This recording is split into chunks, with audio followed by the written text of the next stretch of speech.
അതായത് കണ്ണൂർ ഭാഗത്തുള്ള മുസ്ലിങ്ങളുടെ വിവാഹം നടക്കുന്ന വേളയിൽ പുരുഷന്മാരെല്ലാവരും വീടിൻ്റെ ഉമ്മറത്ത് പൂമുഖ ഭാഗത്ത് പന്തലിട്ട് ഇരിക്കുകയും സ്ത്രീകൾ പിൻഭാഗത്ത് പന്തലിട്ട് അവർക്ക് അവിടെ ഭക്ഷണം വിതരണം ചെയ്യുകയാണ് ചെയ്യുന്നത് എന്ന് പറഞ്ഞു. അങ്ങനെ പോയിരിക്കുന്ന ഞങ്ങളുടെ ഇവിടെയൊക്കെ അങ്ങനെയാണോന്ന് എനിക്കറിയില്ല. അവിടെ ഈ സ്ത്രീകളൊക്കെ അടുക്കള ഭാഗത്തിരുന്നാണ് ഫുഡ് കഴിക്കാൻ പാടുള്ളൂ. അങ്ങനെയുണ്ട്. ഇപ്പോഴും അതിന് വലിയ മാറ്റങ്ങളൊന്നും വന്നിട്ടില്ല. ഇപ്പോഴും അങ്ങനെയൊക്കെ തന്നെയാണ്.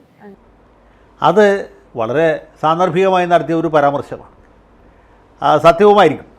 സത്യം അവർക്കൊരു അസത്യം പറയേണ്ട ആവശ്യമില്ല. സി ദാവൂദ് പറഞ്ഞു കേട്ട ചില അഭിപ്രായങ്ങൾ സത്യം പറഞ്ഞ് എന്നെ ഞെട്ടിച്ചു. അടുക്കള ഭാഗത്ത് എന്നുള്ളത് മാറ്റി നിർത്തിയാൽ മുസ്ലിം സ്ത്രീകൾക്കും പുരുഷന്മാർക്കും വെവ്വേറെ ഇടങ്ങളിലാണ് ഭക്ഷണം. അതാണ് അതിൽ ഫാക്ട്. അവർ പോയ വീട്ടിൽ ഒരു പക്ഷേ ആ അടുക്കള ഭാഗത്തായിരിക്കും പന്തൽ കെട്ടിയിട്ടുണ്ടാകും. സ്ത്രീകളും പുരുഷന്മാരും വേർതിരിഞ്ഞിരിക്കുന്നതുകൊണ്ട് എന്താണ് തെറ്റ് എന്ന് അദ്ദേഹം ചോദിക്കുന്നു. അത് നമുക്ക് മനസ്സിലാക്കാം. വേർതിരിഞ്ഞിരിക്കുന്നതുകൊണ്ട് തെറ്റൊന്നുമില്ല. പക്ഷേ അദ്ദേഹം ആവർത്തിച്ച് ചോദിക്കുന്ന ചോദ്യം എനിക്ക് മനസ്സിലാത്തൊരു കാര്യം, ഈ സെഗ്രഗേഷൻ എന്ന് പറയുന്നത് വേർതിരിക്കുന്നു എന്നുള്ളത് എങ്ങനെയാണ് ഡിസ്ക്രിമിനേഷൻ ആവുന്നത് എന്നുള്ളത് എനിക്കിതുവരെ മനസ്സിലായിട്ടില്ല. അപ്പം അതായത് വേർതിരിവ് എങ്ങനെയാണ് വിവേചനമാകുന്നത് എന്ന് മലയാളത്തിൽ ചോദിക്കും. സെപ്പറേറ്റ് എന്ന് പറഞ്ഞാൽ തന്നെ അൺഈക്വലാണ്. അത് മനസ്സിലാക്കാനായിട്ട് ജമാഅത്തെ ഇസ്ലാമിയുടെ തിങ്ക് ടാങ്ക് ആയിരുന്ന പോരാ. ബുദ്ധി വേണം, കോമൺ സെൻസ് വേണം. അല്ലെങ്കിൽ മനുഷ്യരെല്ലാവരും പൊട്ടന്മാരാണ് എന്ന് വിശ്വാസമെങ്കിലും ഉണ്ടാകാതിരിക്കണം. പക്ഷെ അത് സെഗ്രഗേഷനാണ്. അത് ഡിസ്ക്രിമിനേഷൻ അല്ല. സ്ത്രീകളെ കയറ്റുന്നില്ല, കല്യാണ പന്തൽ സ്ത്രീകളെ കയറ്റുന്നില്ല എന്നാണെങ്കിൽ സ്ത്രീകളുടെ വിവേചനമാണ്. അല്ലെങ്കിൽ പുരുഷന്മാരെ കയറ്റുന്നില്ല എന്നുള്ള പുരുഷന്മാരുടെ വിവേചനമാണ്. പുരുഷന്മാർക്ക് തിന്നാനുള്ള സ്ഥലം ഒരിടത്താണ്, സ്ത്രീകൾക്ക് തിന്നാനുള്ള സ്ഥലം വേറൊരിടത്താണെന്ന് പറയുമ്പോൾ അത് വിവേചനമാവുന്നില്ലല്ലോ.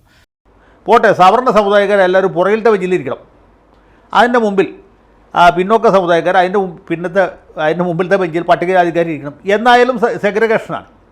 അത് ശരിയായ ഒരു രീതിയാണ് എന്ന് ദാവൂദിന് അഭിപ്രായമുണ്ടോ? പുരുഷന്മാരോടൊപ്പം ഇരുന്ന് ഭക്ഷണം കഴിക്കുന്നതാണ് പുരോഗമനപരം. സ്ത്രീകൾ സ്വന്തമായിരുന്ന് ഭക്ഷണം കഴിക്കുന്നത് പിന്തിരിപ്പത്തരമാണ് എന്ന നിലപാട് ശരി. സെഗ്രഗേഷൻ അതായത് വെളുത്ത വർഗ്ഗക്കാർ ചായ കുടിക്കാൻ പോകുന്ന റെസ്റ്റോറൻറ്റിൽ കറുത്ത വർഗ്ഗക്കാർക്ക് പ്രവേശനമില്ല.